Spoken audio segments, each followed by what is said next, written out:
Okay, well, he's doing quite well.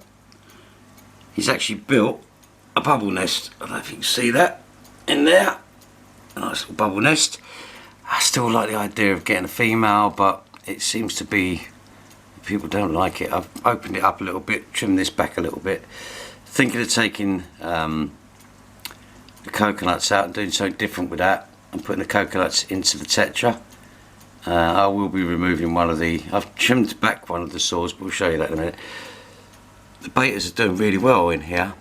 I have turned it up to 27, as you know, and they seem to be reacting slightly different. As I say, they're making bubble nests, which is kind of cool.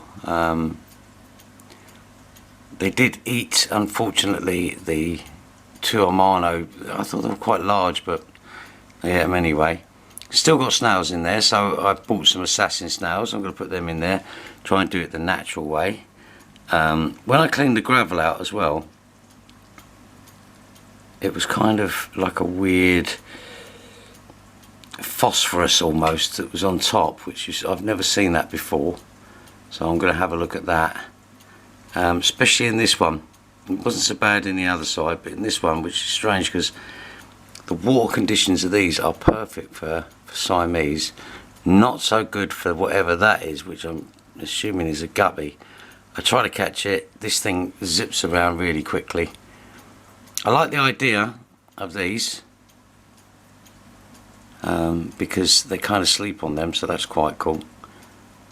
But yeah, I also bought a second-hand U3, which is, I'm going to do a little thing on that. The only thing I had to change on it was the suckers.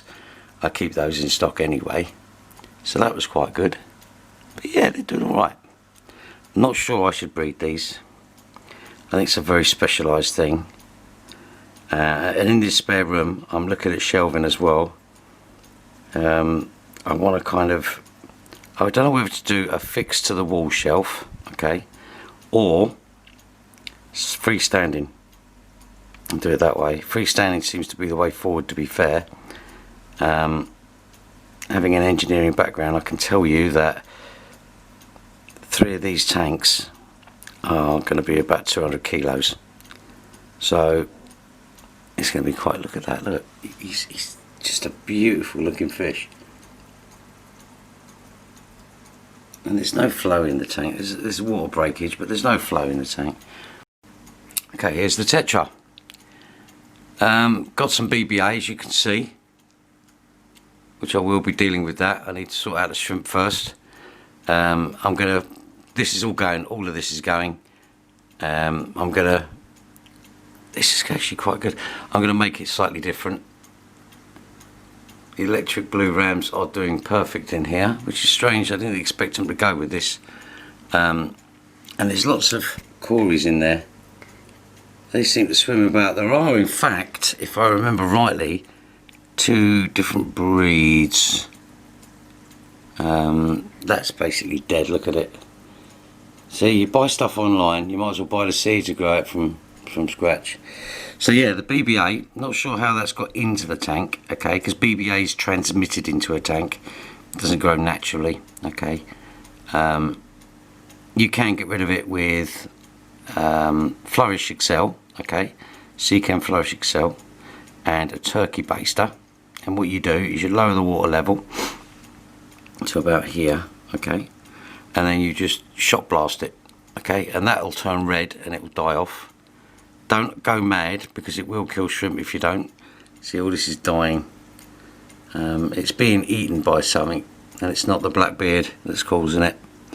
But I will be dealing with that. I think it's maybe the neorites. It's looking cool, aren't they? But I will be dealing with that, so that's not too bad. The shrimp are healthy, so I'm going to try and get as many as I can out of there. And these aren't being used for anything, so I might take one out of the other tank and put it in here and see how we go. They are doing quite well, as you can see. So hopefully we can do something about all of that. I think if I remember rightly, when I set this tank up, there was the sand. Do you remember the sand under there? I don't really think that's a smart idea, so we're going to get rid of all that. I'm going to try. People have been talking about catty litter.